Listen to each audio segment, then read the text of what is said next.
Okay. As you can see, if you're watching, we are now part of the Villains Network. I know at one time we thought we might all pick up villain names for our show. Yeah, this is Paul. Jason will not be live on the air tonight, but he promises to watch and leave comments. And while you're commenting tonight, please wish Jason a happy birthday. It's his birthday today, but he's not feeling well and thought he could best contribute through the comment section tonight. So we wish you well, Jason, if you're listening. I don't know. Okay. That's right. Just as usual, let's get the first part of business over. If you're not already a subscriber, hit the subscribe button, hit the like button, leave us a comment. I'll be back later to react to those comments and comment back. I always do, every one of them. Yeah, and just share the show. Share it, spread the love. Wherever you're at, wherever you may be, whatever time of day it is. But we're here to talk about the Music City Bowl and what's going to go on with the Music City Bowl. Okay, we're going to give you our takes, our thoughts, give you some real stats about the game, and give you our feelings. And we will make some predictions. And then after we're done with that, we're going to go talk about the season that was for the Iowa Hawkeyes, the regular season, and talk about some of our favorite moments, favorite games, worst moments, least favorite games. So, hi, Paul. How are you doing, buddy? Man, it's always good to be on, and it's Friday, and it was a short week, and we have a short week coming up, and Iowa playing on Monday afternoon football, so You good probably times. won't get to watch that, will you? Or will you have it on at the work? Oh, I took time off work Did you? Monday. Okay. All right. All right. Yeah. Isn't that kind of crazy, though? I mean, Christmas Eve and Christmas being in the middle of the week. So it Yeah, screws up the work week for everybody. Then everybody has to go back to work the day after Christmas, back to yeah, their lives. and there's a lot of good bowl games that are on at weird, random days and times now, and I know it. uh, God, God, do you see that there are some bowl games, regular bowl games, as late as January and into second week in January already? yeah. And I think, wow, why is that?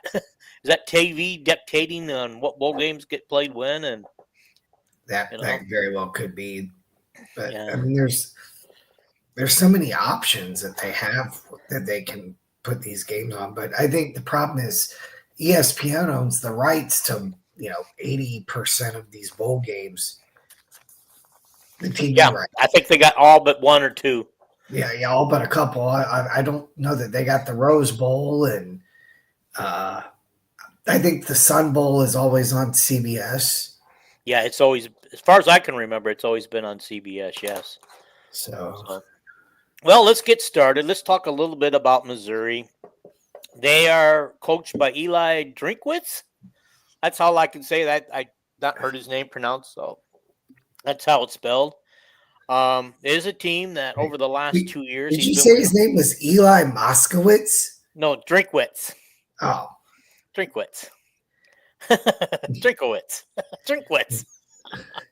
I'm not trying to make fun of his name, but as every regular viewer knows, I'm not great at name pronunciation. But I believe Drinkwitz is how it's said. That's exactly how it's spelled. Okay. Anyway, he is a fifth-year coach, but his last 2 years, he's 20-5. I mean, Paul, that means that they went 11-2 last year. And yeah. so they must have been right on the verge of. I don't remember who played in the SE championship game last year, but they must have been on the verge right there. Well, last year was Georgia and Alabama. Yeah. Okay. So yeah. Anyway, so yeah, they were 10-2 because they won their bowl game last year. So they were 10-2 in the regular season. Yeah. I mean, really, when I thought Missouri went to the SEC, I thought they were going to struggle mightily, and they did for a while. But now they're showing that they can play with the big boys in that league, even though Well, they lost to Alabama 34-0. I think they were in the SEC championship game their second year in the conference, if I'm not mistaken. Okay, all right, all right, all That, right. I mean, they had that team that had Michael Sam and oh gosh, I'm drawing a blank. No, this was kind of because they've probably been in the SEC now for close to 10 years. Yeah, I don't remember what first year they were in. We beat them in 2008, I believe, in the Insight.com Bowl or something like that. Yeah, but they were still a Big 12 team then. Were they still a Big 12 team then? Yeah. I was thinking they were SEC team. So I got my facts wrong in my article because I said that the 5-6 record that Kirk Ferentz has against SEC teams did include a victory over Missouri. So I am mistaken about that then. Yeah, well, I'll have to go in and rescind that article. Somebody will call me out because somebody always calls me out on that whenever I make a mistake or a typo. All you need to do is just add the word current before current SEC teams. Yeah, there you go. There you go. That makes it factual. There you go. So anyway, that's that. And like I said, their 3 losses were to Alabama by a huge margin. My memory, come on, back to me. I thought one of their losses to like Arkansas, and then they lost to somebody else fairly close, like Tennessee. I'll get it. I have it right here. It's in my notes. I just was going to try to do it without pulling up the notes.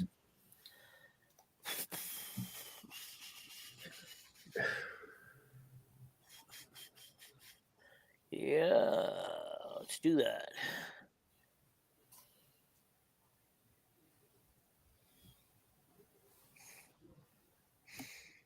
Okay, here we go.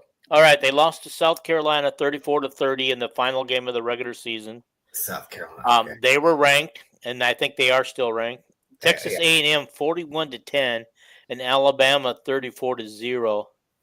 So honestly, except for the South Carolina loss, that those other 2 losses kind of remind me of the Iowa losses against the big boys when we went up against the big boys. Yeah. Tennessee, Michigan, and Ohio State and Penn State. We have not fared well in a long time. It's been a while since we've beaten a ranked team, and it's been a long time since we've even been close in a game with them. We haven't had a lot of opportunities against ranked opponents. Mm-hmm. Right. With the crazy Big Ten schedule the way it was with the divisions and Iowa playing in the West, usually there was nobody but Wisconsin ranked in the West. A lot of times that was the case. Mm-hmm. Yeah. Quite often. Too often.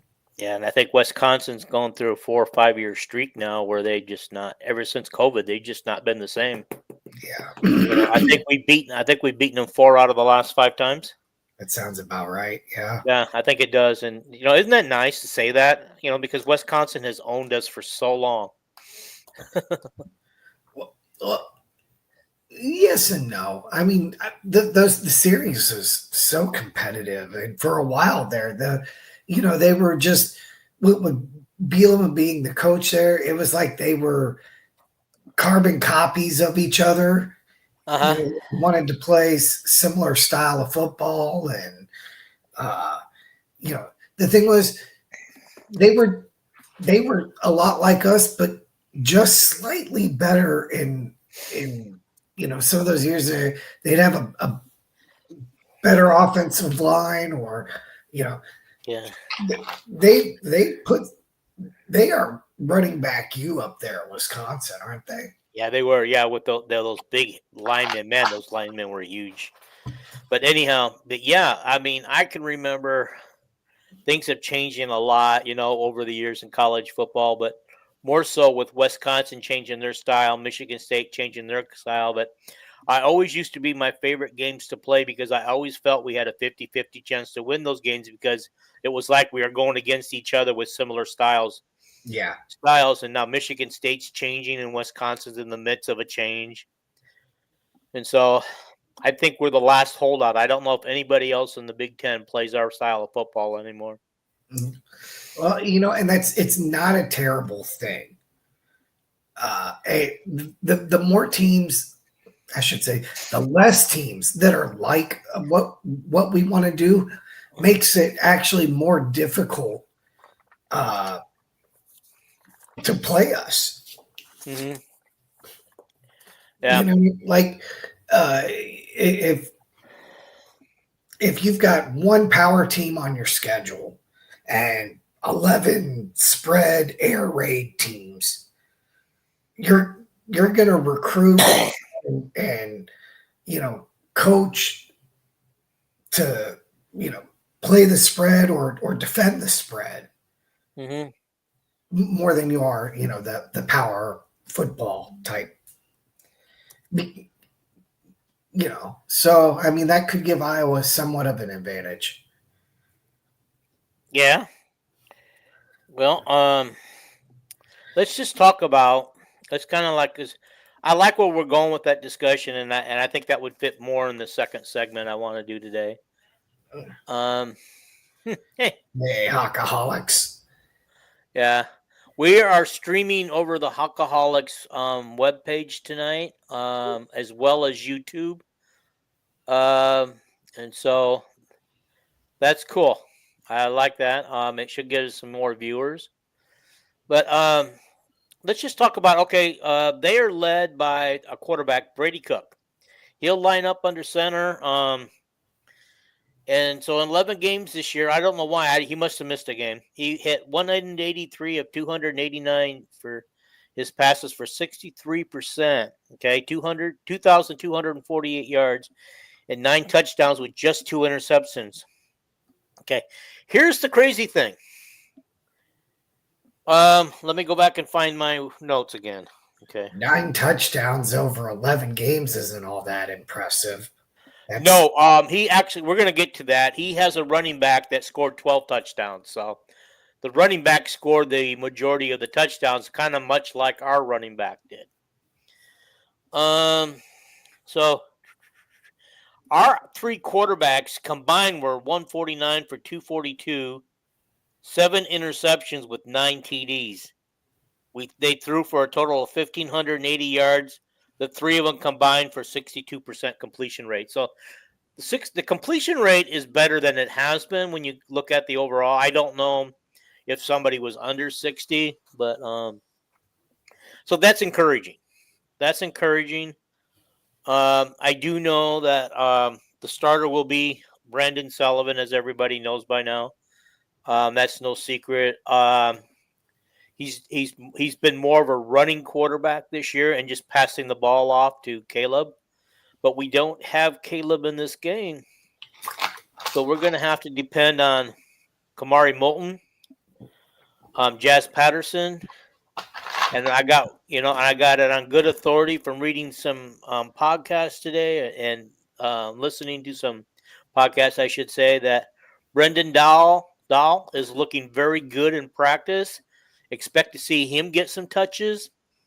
I do know that Chad Lysico was told when he was at practice today that they intend to use as many running backs as they can get in the game, which means Xavier Williams will probably get some playing time tonight. I mean, not tonight, but Monday. And so we're going to get the first look at our next 2 running backs, I think, for sure. Let me ask you, Dean. Mm-hmm. I know what Kirk would say because Kirk wants to, he's a competitor and he wants to win, you know. Mm-hmm. Okay. But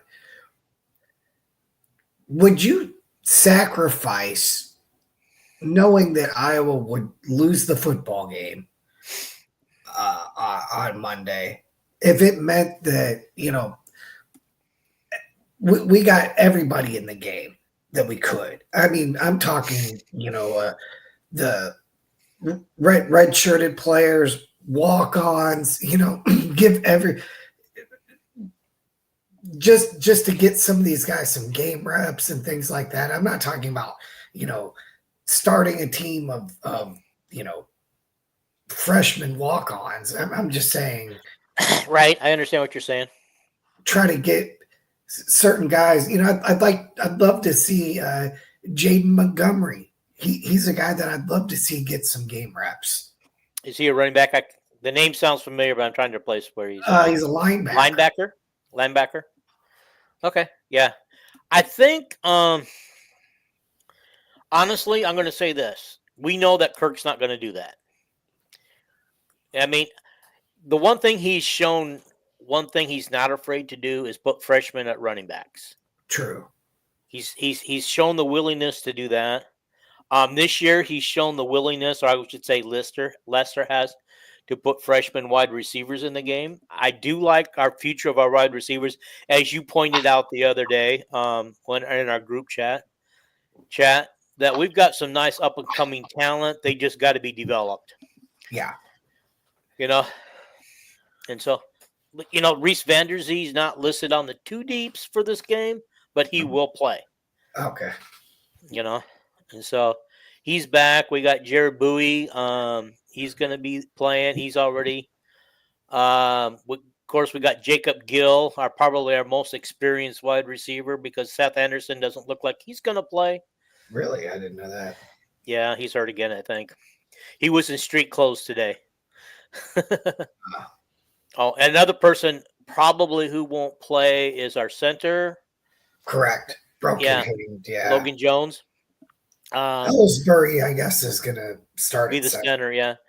But, with that broken hand, he could be a guard. So they said he was in uniform today, but they didn't see him practice. But, they suggested, the news media that was there suggested that maybe they might be putting him in as guard, since it's his snapping hand that's broken. Yeah. If he so desires, maybe he could be in on some like heavy packages that extra tackle or whatever, Mm-hmm. Yeah, I could see that, not playing a full game, but putting him in certain packages that we need. Yeah. Need at that time, like maybe if we need a 4th and 1. Yeah. Put him in there. They could have him in the role that they had that Cade Piper doing. Cade Pieper, yeah. Cade Pieper? Yeah, it's Pieper, unfortunately. Okay. It just sounds funny to say Pieper. Yeah.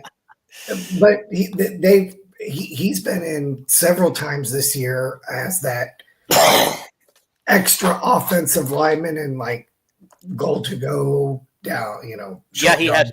They usually put him in as a tight end or something and use him as an extra blocker. That's right. Yeah. Yeah. Oh, I'm just glad that they're starting to figure some of those things out, that Tim Lester's seeing things that Brian apparently couldn't see before. I'm honestly, I'm kind of happy with what Tim Lester's done with this offense. Granted, the passing game is 131 out of 134. Only the service academies are below them, but everybody knows that the service academies don't pass the ball. Right. I think are they all like triple option? Well, they've gotten better with their passing too, but well, look, there's been growth, and it's really hard to judge, Tim Lester right now when we're on QB 2, 3, 5, 7, whatever magic number we managed to gotten to by the time Jackson Stratton stepped onto the field. So okay. He was originally number 5 on the team, so we'll just say that at one point we had a 5th string quarterback. Right. And, it just I want to put this the right way too. He didn't enter a full cupboard of elite wide receivers. No. Right. And so what he's getting out of what he has to work with, you have to be impressed. When was the last time a tight end didn't lead us in receiving? Catches, yards, touchdowns, whatever. Correct. That's correct. And Jacob Gill has that privilege this year. Right. And he's our receiver, a regular wide receiver. And, if I'd have told you, if I'd have asked you before the season started, who's going to have more catches, yards, and touchdowns, Luke Lachey or Jacob Gill? Yeah. It'd have been Luke Lachey, hands down, running away. Right. Absolutely. It's just sadly, I feel bad for Luke because I know he was injured the second half of the season last year. I think he missed a game or two this year already, but he's just not having the same type of season. It's obvious that Lester doesn't use the tight ends the way Brian did. Yep, you kind of took the words right out of my mouth there. I was going to say, there's going to be an NFL team that is going to be happy to have Luke Lachey. And but similar to Hawkinson and similar to Laporta, especially, right? Laporta could have put up huge numbers, and I think we knew how good of a player he was, and the Iowa staff knew. I mean, that's why they were doing the wildcat formation with him in the bowl game. Yeah, right. Right. And so, the other, and you want to go back to George Kittle when George Kittle kind of started not really started, but started the recent trend because Dallas Clark was before him, I believe. Absolutely, yeah.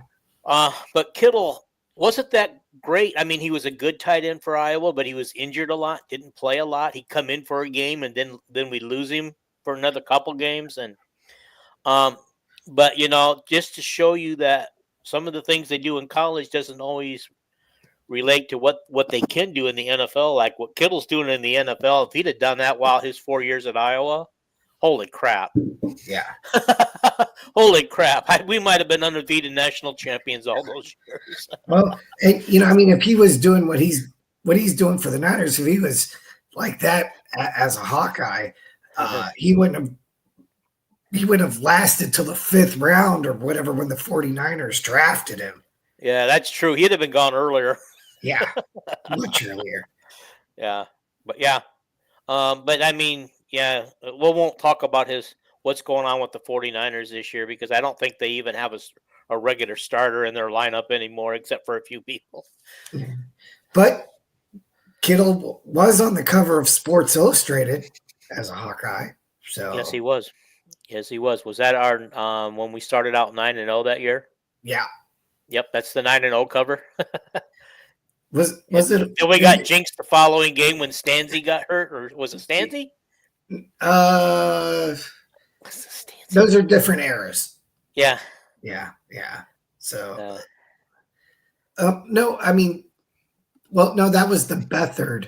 That Beathard was quarterback. Okay. Yeah, because I don't think Stanzi played with Kittle. Okay. All right. But Kittle was the 9-0 start. Yes. Okay. All right. Well, whoever was quarterback got hurt in the Northwestern game the following week after that Sports Illustrated, and we end up losing 2 games that year. That was Stanzi, yeah. And then Vanderberg came in, and he played pretty damn good in the shoe. He got us a win at Minnesota at first game, right? And then went to the shoe, or was it the shoe? It was the shoe first, and then Minnesota. Yeah, I think so. Yeah, but he played pretty darn good in that game. I mean, if Kirk hadn't made some decisions in that game that he probably regrets to this day, they could have won that game. Yeah, that was Kirk 1.0. So the following year, he turns to Kirk 0.2. Yeah, goes home and Mary chews him out for. I would love to be a mouse in the house when he goes home after a game, especially a bad one, and see what Mary has to do to calm him down.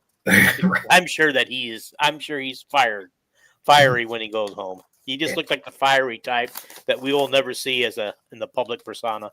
So. Yeah. Okay. So anyway, Missouri's going to be missing 2 running backs. Their 2 top running backs, Nate Noel and Marcus Carroll. Yeah. Well, that makes us even without KJ. Well, that makes it even with us not having KJ. That does kind of helps out. They also going to be without Luther Burton, their number 1 wide receiver. Ooh, that might sting. Yeah. It looks like he's entered the draft. And then another wide receiver, 26 receptions for 235 yards and 2 touchdowns, will also miss the game due to an injury. Okay. So, will their offense still be as high powered as it is? Because it is a pretty decent offense. It's going to be hard to slow these guys down. I'm sorry. Okay. They got a Theo Wees will look like he'll be the guy that they'll be throwing passes. He's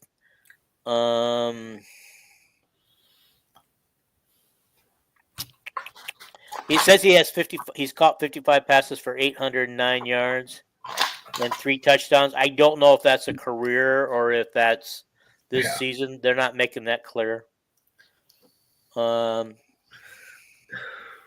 And Marquise Johnson and Joshua Manning have combined for a total of 31 receptions for 322 yards this season, and will be targets as wide receiver 1 and wide receivers 2 and 3. Keep an eye on former 3-star Daniel Blood, 6 receptions for 43 yards. It must be a bowl season noise. Anyhow, yeah. That's one thing about bowl season is you get to look sometimes in these games because of the opt-outs and NFL drafts and everything. You get to see some new blood that you're not used to seeing. Right. And so I was doing some comparison, and let me bring up my phone with my notes because my best notes are there. Yeah. Bring that up real quick. I'm going to go grab a drink. I'll be back in 2 seconds. All right. Sounds good. Okay. So, guys, let me get back to this where I was at. And okay, so the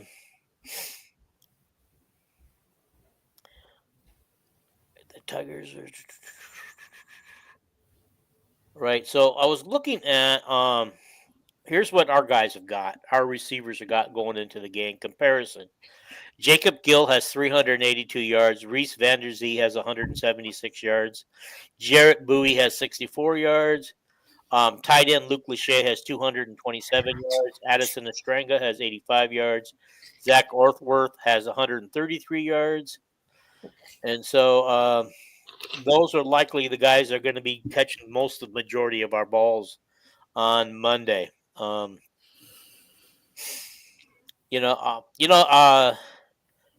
Combined, our 3 tight ends are doing okay. I mean, at Estranga and Orthworth, don't they?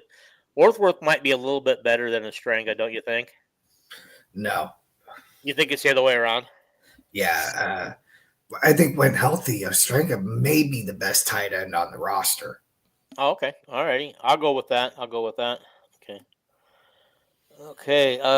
Right now, our top 2 running backs are Kamari Moulton, 386 yards, 5.4 yards per carry. Jazz Patterson, 238 yards, 4.4 yards per carry. They're not Caleb Johnson type numbers, but with those kind of numbers, they'll keep the ball moving. They'll keep moving forward and moving it past the chains. But like I said, I've been hearing about Brevin Dahl should be getting some carries as Xavier Williams should. One thing that seems impressive is Missouri's O-line is ranked 6th in the run blocking. And so it looks like that our defense is just going to really have to step it up when it comes to run blocking. I mean, when we run, you know what I mean. Our defense is going to have to really step up against the run. Yeah, step up against the run, and because it looks like running might be their strength too. They're 27th in pass blocking per Pro Football Focus. I don't know if that means that if they're 27th. That's still pretty good. But does that mean that we're going to be able to we can pass against this team a little bit? They were 27th in pass blocking. In pass blocking. Oh yeah. I'm sorry. Does it mean we're going to be able to get to the quarterback a little bit? That's what I meant to say. Are we going to be able to get to the quarterback? I mean,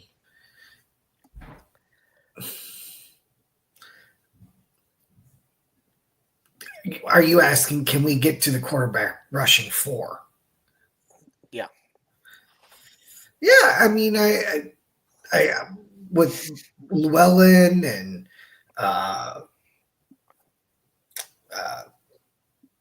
Deontay Craig, I think we'll be able to spend a little time in the backfield. Aaron Graves, I think we can get there.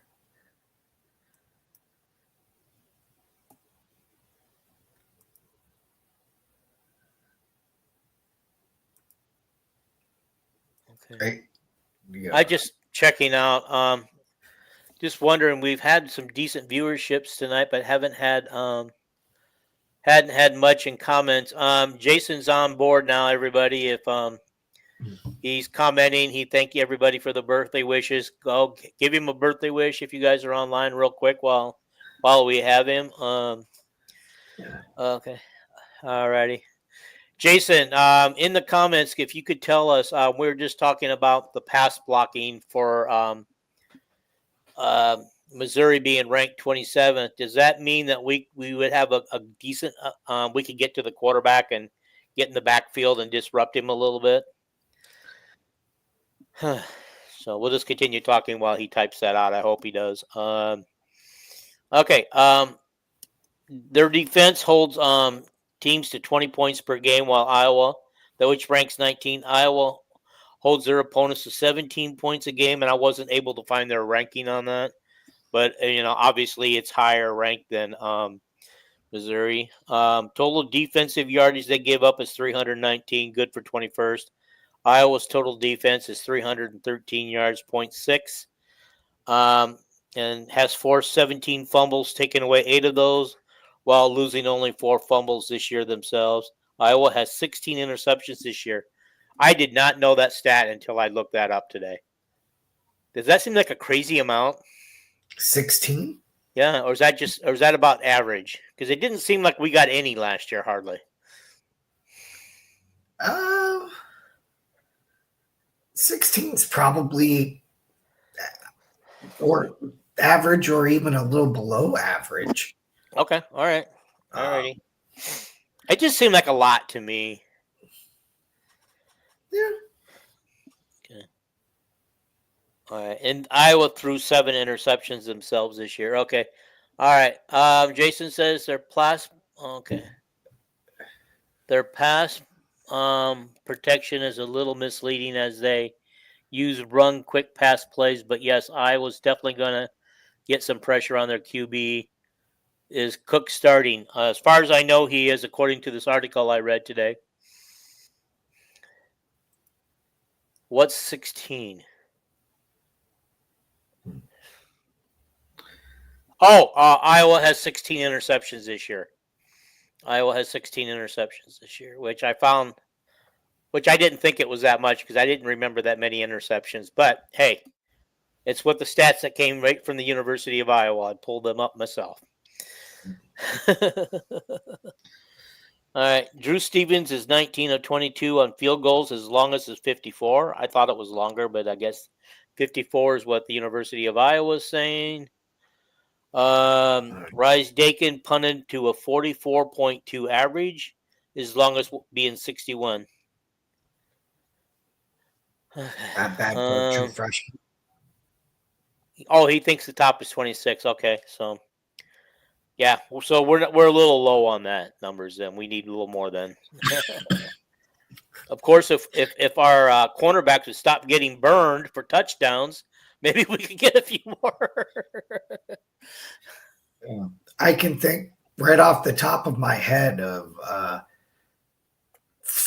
definitely 4 just dropped interceptions. I mean, Iowa should have at least 16 when I think about it.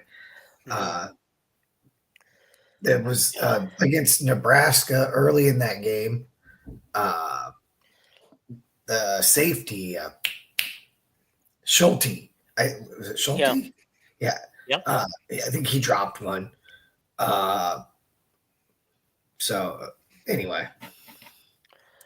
Paul. I don't know what that means, but Paul. I think coach is agreeing because he's like, absolutely, Paul. Yeah. think Oh, okay. Got it. I got it. He just wanted to make sure he wasn't agreeing with me because heaven forbid Jason and I would actually agree on something. so. Uh, Yeah. yeah. So, Yep.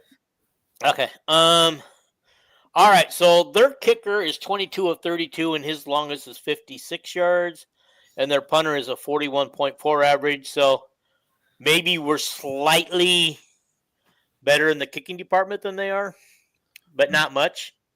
you remember who their kicker was last year? I do not. The big kid. Talk to me. Tell me. My The, mind's drawing a blank. well, he was kind of given the nickname Thicker the Kicker. He's a big kid. His mom is the bookkeeper at my job. Oh, okay. Yeah. Yes. Yep. Him. Yes. That way. And he's quite proud of himself. At one point, he was actually at Iowa State. He played for Iowa State and he transferred to Mizzou. Oh, okay. So, I did not know that. but How was his kicking? Was he a pretty good kicker? yeah, I think he was like the kicker, the SEC kicker of the year last year. But Was he? I'm sorry. Was he a punter or a place kicker? place kicker. Okay. Did he hit some long field goals, like 60 yarders or something? Yeah. Because maybe he had a lot of strength behind that leg. Yes. Yeah. Okay. All right. So anyway, So, that's what do you my think? connection to the What's game. going to take for us to win? We're a 3-point dog. What's it Sure. going to take to win this game? When the turnover battle and when the field. All right, position Kelvin, battle, win the turnover battle. Okay, that's what he always says. yeah, Yeah, it's definitely. But when we're talking Iowa football, that's the recipe. Mm-hmm. Win the turnover battle, win the field position battle. Okay. They do those two things, they win like 99% of the time. Now, my gut tells me we're going to see a lot more passing in this game than we're used to seeing this year. What do you think about that? Say that again. My gut tells me that we will probably see more passing in this game than we're used to seeing this year.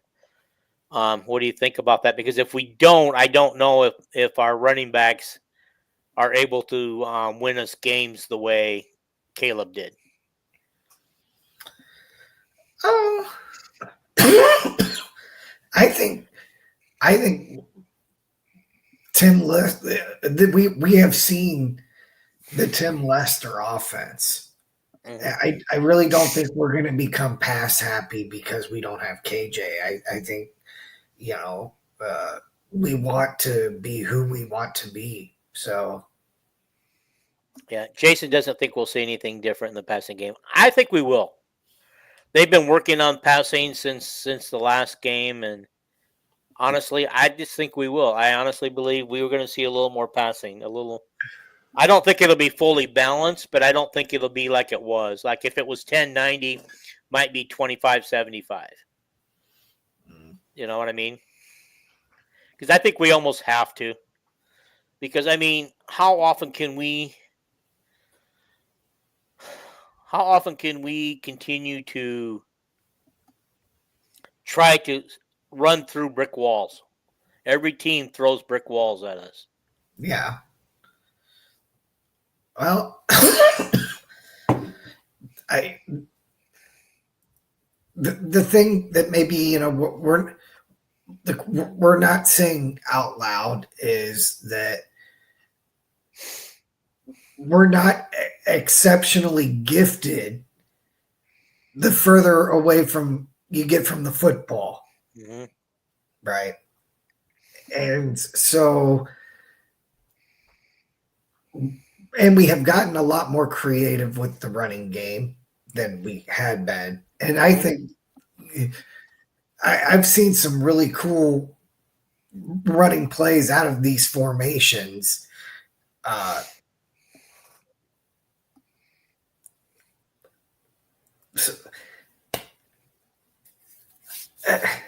I know. I'm trying to be polite. Just say it. You don't have to be polite. This is a podcast. Might even rile up some people into commenting if you do.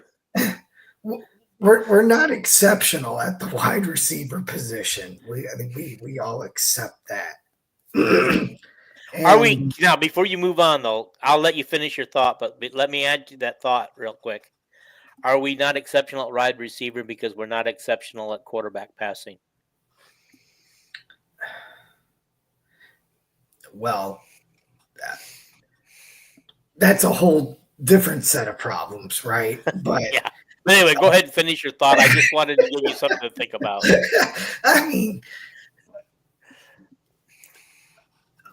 okay. So the question that if Tom Brady had a COVID year and could come back and play with these wide receivers, would we have all Big Ten wide receivers, right? On the other hand, if you gave solely Tim Dwight,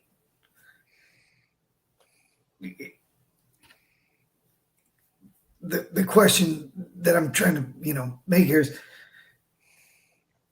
who do you think would be better in that situation? You got Tom Brady with the group we have, or the group we have, but I'm going to give you Timmy Dwight. Okay. First of all, I was still living in California originally, pre-internet days or beginning of internet days, and Tim Dwight was part of that group that I didn't get to see firsthand. So let me ask you, I thought he was more of a return specialist, but he caught balls as wide receiver too.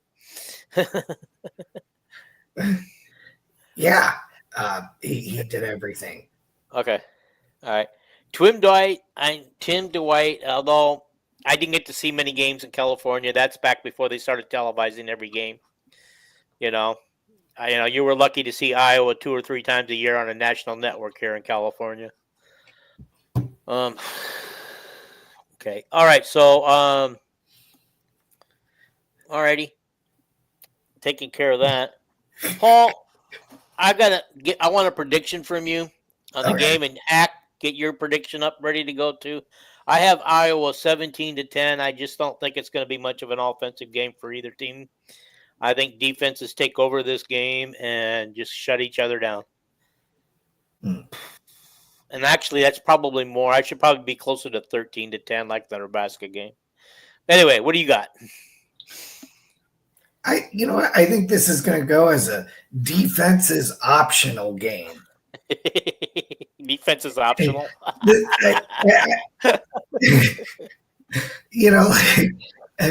So you're going to go offensive struggle, and I'm going to go defensive struggle, as in the defenses are just not going to show up. So they're just going to have fun with this thing. It's going to be crazy. I'm going to say 7-10. Okay. Missouri wins. All right.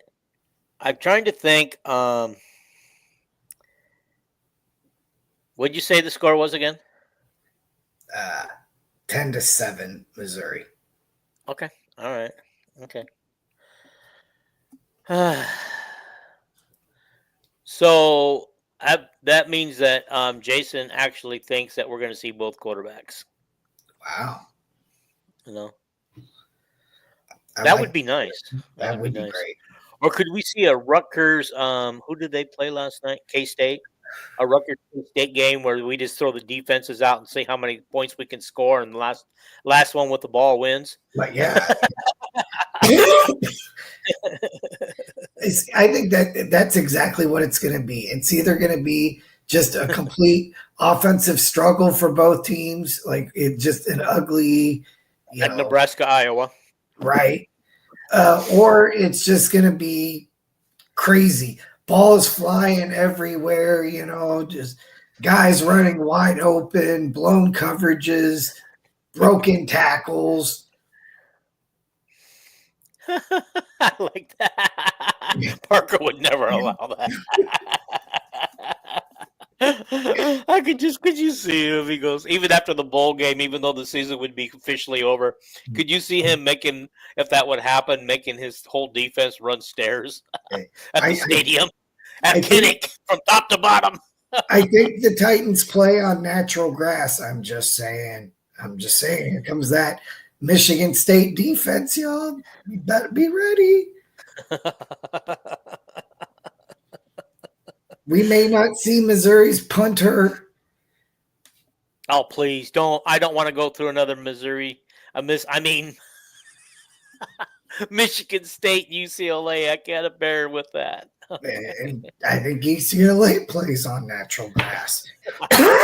Okay, now that we do that, let's move on to our favorite. Jason, give me your favorite moment or favorite game during the season. I'll go first. My favorite moment is the 72-yard pass, catch, run by Caleb Johnson to win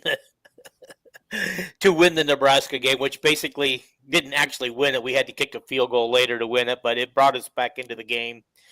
And I will still say that was technically a pass, but that was a run in my book, and it always will be a run. And Kirk Ferentz called that one of the greatest plays in Iowa history. He sure did. He did. And trying to think of can you think of any other plays that you would like to put up with that one that you can think of? I have one. I believe it was against Missouri. As a matter of fact, I think it was against Missouri. The Micah Hyde interception for a touchdown. I think he caught it off of somebody's helmet. Yeah. I think that was the one. I think he went like 99 yards or something like that. I could be mistaken, but that's the one I'm thinking right now. What is it that you're? Is that the? One of the most exciting, greatest plays in Iowa history. Oh, like the play that Caleb Johnson ran against Nebraska for 72 yards. Gotcha. And he was still at midfield. He was still duking. He still had defenders to duke through. I don't think that's as big as Tate to Holloway against LSU. I don't think it's. I don't think it's Banks to Clark against Purdue twice. Twice in that game. It's. What about 6 got 7? 6 got 7. Absolutely. Or 7 got 6. That's what it was. 7 got 6. I said it backwards. Yeah, I meant what you knew, right? So, but the greatest play that in my book but it never ever counted was the Cooper DeJean play last year against Minnesota. I do not know if there's ever going to be another play like that. That was just one of the most amazing runs I've ever seen from my life, and too bad the referees took it off the board. Yeah, to have that taken away from him was tragic. So, but yeah, I mean, that's one we'll be watching in clips in the future. I mean, I'm talking about the Caleb Johnson. To you, what was your favorite game of the year, win or loss? Ooh, I'm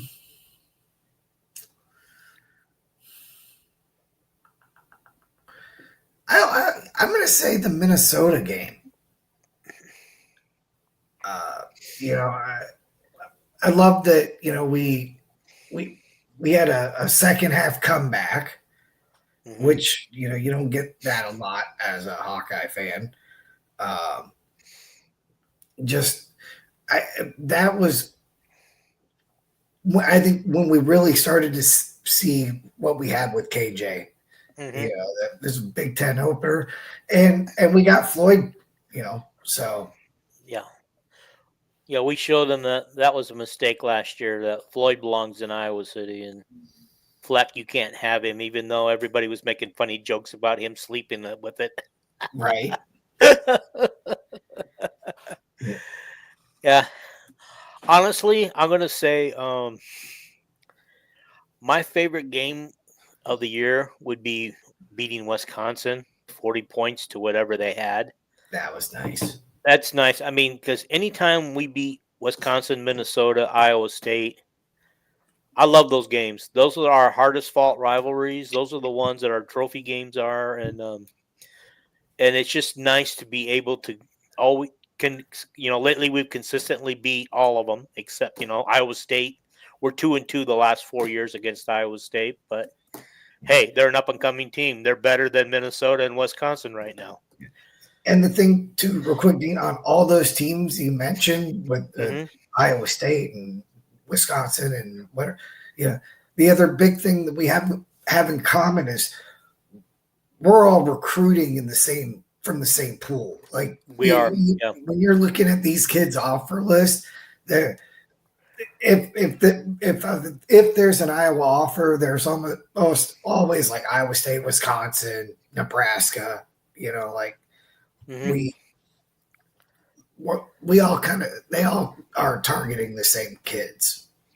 They are actually, and Iowa targeting the same kids as Northwestern and Illinois as well. And it seems like we're winning the recruiting battle in the state of Illinois. It seems like right now. But Illinois having a decent year, not a great year, but a decent year, and playing in what used to be the Capital One Bowl, Mm-hmm. should help their recruiting and their transfer portal stuff. And so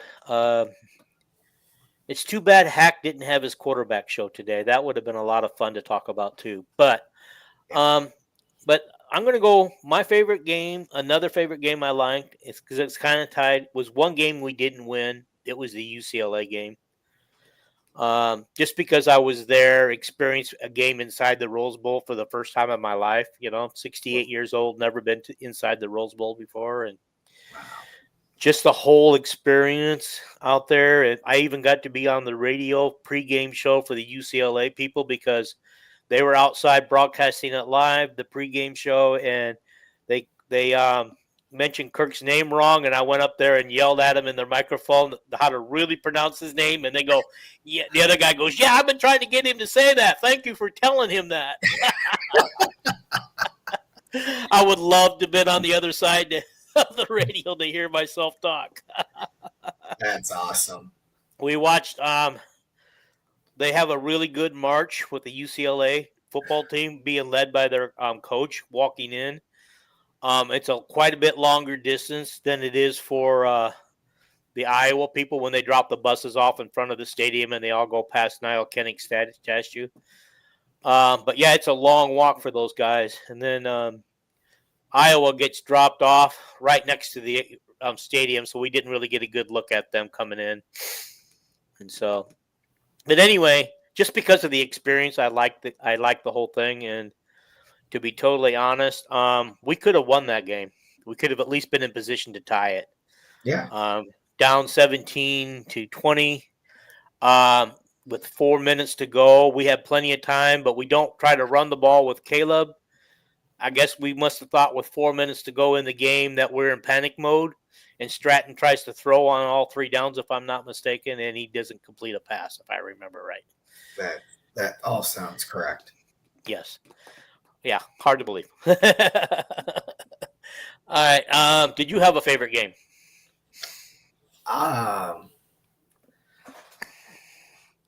Yeah. Did I ask you about your favorite moment? Did you tell me what your favorite moment of your season was?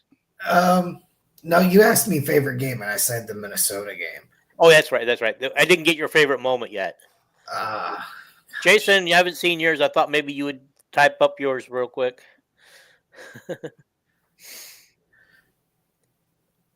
I think my favorite moment was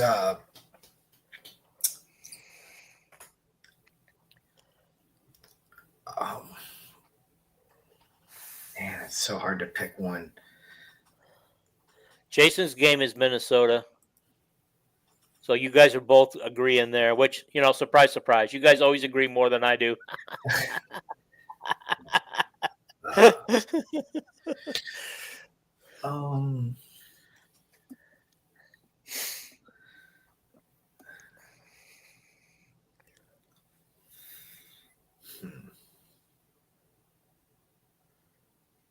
Just pick a Caleb Johnson one. I know it's going to be that. Yeah, right. Heck, well, losing at half and coming back out blazing in the second half. Oh, against Minnesota. Yeah, correct. Yeah. Mm-hmm. That was also my halftime speech. Yeah. I must have missed your halftime speech because I think I went away. I was watching it with you on that game, and I think I went away during halftime to do something. And so I missed your rant in that game, I think.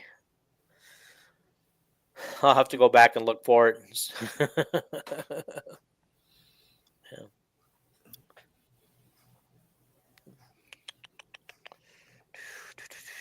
It's okay, Paul. If you don't have one, you can just say all of them.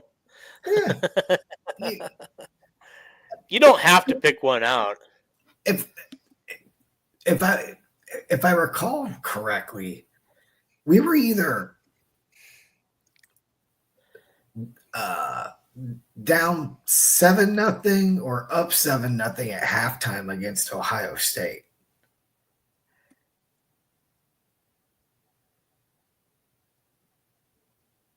Was it that close? It was for a half. Yeah, maybe it was like 14-7. But I think I believe you're right. It was a close first half, and then the second half they just took it right to us. Yeah, like we're done messing with you, Hawkeyes. Yeah. So my favorite moment of this season was getting to savor a solid half of football against Ohio State. There you go. I'm not sure. Kelvin and Todd Sampson. Kelvin Sampson, wasn't he a basketball coach from college? Or I got that wrong. I probably got it wrong. Doesn't matter. I don't know who those are, but they. Oh, Kelvin, not Kelvin and Todd Sampson. Kelvin plus Todd Sampson. Got it now, Kelvin. Mm-hmm. Oh yeah. I'm surprised Kelvin's not on here tonight. Right. Yeah, Kelvin, where are you, buddy? Okay.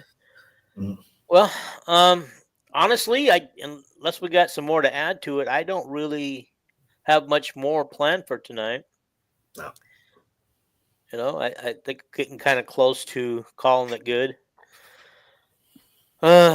So Monday, in front of our TV sets. Okay, everyone, I was out partying for my birthday. Yeah. Sorry, Jason. I hope you feel better. I really do. I hope you get your head unclear and that's right, or whatever you said, stuffed up or hit up or full up or. We need you at the ready on Monday. So yeah. We need you to do a live, your final live of the season for a football game. You know, it's not the same without your lives, buddy. That's right. All righty. I presume that we'll do a post-game show and then wrap up, and we'll go from there. He says it feels like it's going to explode. Wow. Yeah. All right. Now I'm so stuffed up I can't even breathe out of either nose. So, guys, it's a good one. Hopefully, Hawkeyes win on Monday. Go for it, and we'll see you. In the meantime, we do have a women's basketball game on Sunday at noon Central. Sounds right. Something like that. Okay. Or maybe it's noon my time. Anyway, against Purdue, they'll be in Iowa City. And Sunday after the football game, you guys can go right into, have a break for an hour or two, and then go right into the men's basketball game against something called New Hampton or Hampton Heights or something like that. Their last non-Big Ten game before they take off for the Big Ten season. Okay, guys, we are out. I appreciate you watching. Again, go subscribe if you haven't. Go to the likes, like everything. Like this content. Share it. Share it with everybody. Share it with whoever you got. Anyway, take care, guys. We'll see you on the Pulse game. I will never be free now, my baby. No.